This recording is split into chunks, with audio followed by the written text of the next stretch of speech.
This is Module 1, Lesson 5, Decimal Place Value and Standard and Word Form.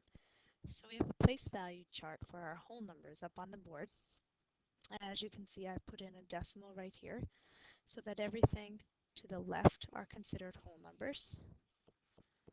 And then everything to the right is our decimal portion. So when we want to try to figure out what goes on the right side, one of the first things that I need to do is that I need to remember that I'm going to use the rainbow strategy. And we have our ones here, which has a nice big circle, and our decimal, which is a nice big circle. And they go together. They are like my pot of gold. So I have my ones and I have my tens. Sorry, I apologize. I have my ones and I have my decimal. They go together. Then I'm going out to the next one, which out here is the tens, and I'm going to match it up over here on this side.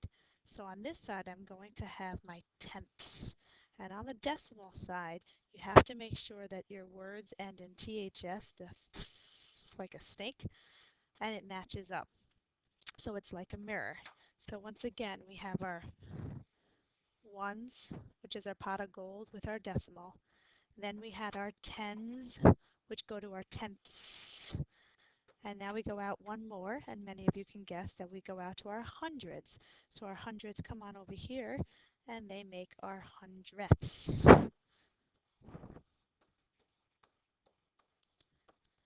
And we make our rainbow over there.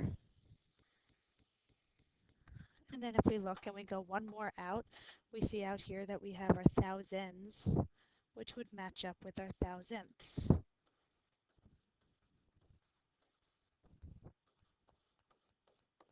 And don't forget that THS. And we make that piece of the rainbow.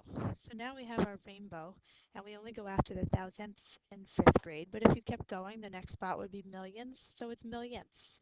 So we use our rainbow to remind us what the place values are. There is no such thing as ones. Ones do not exist, so that's why we start with tenths, because the ones match up with the decimal.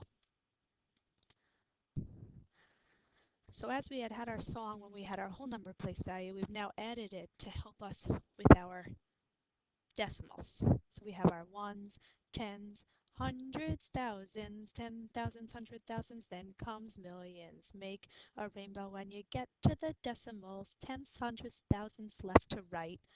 And some of you might say, what does she mean left to right? Well, on the decimal side, when we're talking about this side, we go out from the left to the right. So that's why it's tenths, hundredths, thousands, left to right. So we're going to sing that one more time. We have ones, tens, hundreds, thousands, 10,000s, 100,000s, then comes millions. Make a rainbow when you get to the decimals, tenths, hundreds, thousands, left to right. So now we're going to talk about the place value. So the types of questions you might be asked is what place value is the digit 6 in? So this line right here, this decimal, divides us the whole number, which is to the left, and the decimal, which is to the right. If you are someone who tends to get stuck, you can sing your song to you about ones, tens, hundreds, thousands, and now I have a little label above it. And then on the right side is when you follow the rainbow, you get to the decimals, tenths, hundredths, thousands, left to right, and we use lowercase letters on that side to help us understand that they're a piece. So if I ask what place value the digit 6 is in with my little notes above, then I would know that it's the ones place for my 6. So we're going to do another one. So then they might ask you the digit 8, what place value is that in? So I would look and I have the tenths, hundredths. So I would know that it is the hundredths place. Notice I have my THS at the end. So no matter what they ask, I can use my little cheat place value chart at the top to help me. Sometimes though, instead of asking the place value, they ask you the value of a digit. So once again, I'm going to go through and I'm going to do my ones, tens, hundreds, thousands to help me. Tenths, hundredths, thousands. Those little strategies that we give you will help you to figure out the correct answer. So if they ask you, what is the value of the 9? Many of you know from before that it's in the tens place, so it's 90. What becomes tricky sometimes for some of you is trying to figure it out on the decimal side. So on the decimal side, if I asked you what was the value of the 2, many of you could tell me that it's 200ths. But knowing how to write it is where it becomes difficult. So in order to help you figure out how to write it, I'm going to show you a little strategy that I use to help you. So I put the decimal down, and I bring down the digit that is underlined that I'm looking at. And any other places that are empty here, I fill in a 0. So to write 200ths, I would write 0.02 for 200ths.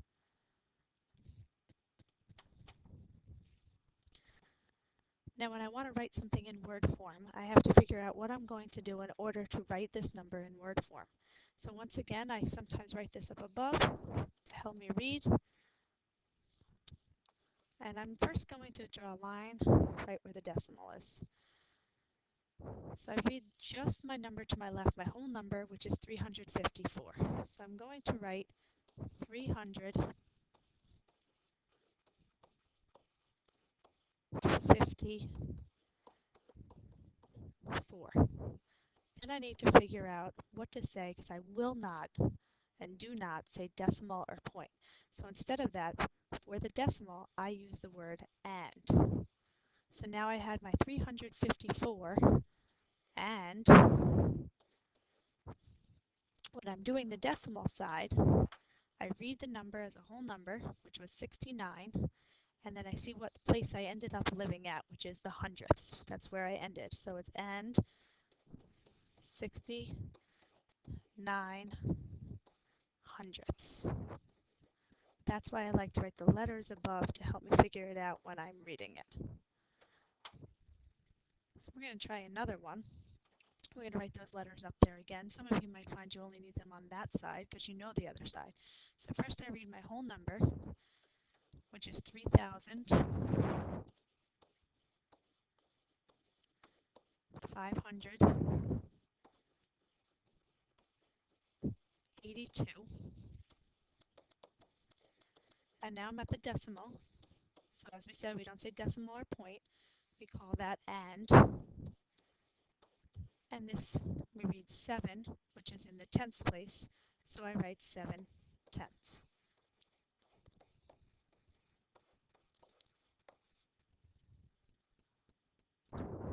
Here's another example. So I'm going to read my whole number, but I'm also going to make sure that I put my tenths, hundredths. So I have 469.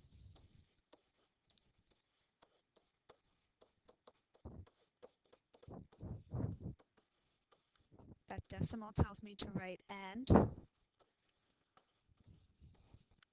And now here I just read it as, well, there's only a 5. So it's a 5 in the hundredths place. So it's and 5 hundredths, which is that THS at the end. 5 hundredths. Sometimes I'm giving my word form and I have to turn it into standard form. So I read the number up to the end to start. So I have 3,425. So 3,425. The and tells me to write a decimal, and 3 in the hundredths place. So hundredths I know is out here, so that's my 3. I can fill in a 0 there. So now that reads 3,425 and 300ths. Try another one. We have 85, so I write my 85, and, so there's my and, 463 thousandths. I know I need to go out to the thousandths. I put 3 lines because this is tenths, hundredths, thousandths. So I need 463. So 463, and since I'm ending in the thousandths, I'm at the right spot. One last one. We're going to try 25.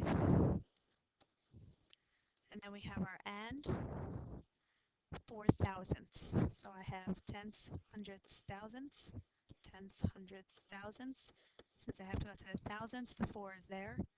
In math, I always can use those zeros as my placeholders, and there is my 25 and 4 thousandths. And that's the video on decimals for standard form, word form, and place value.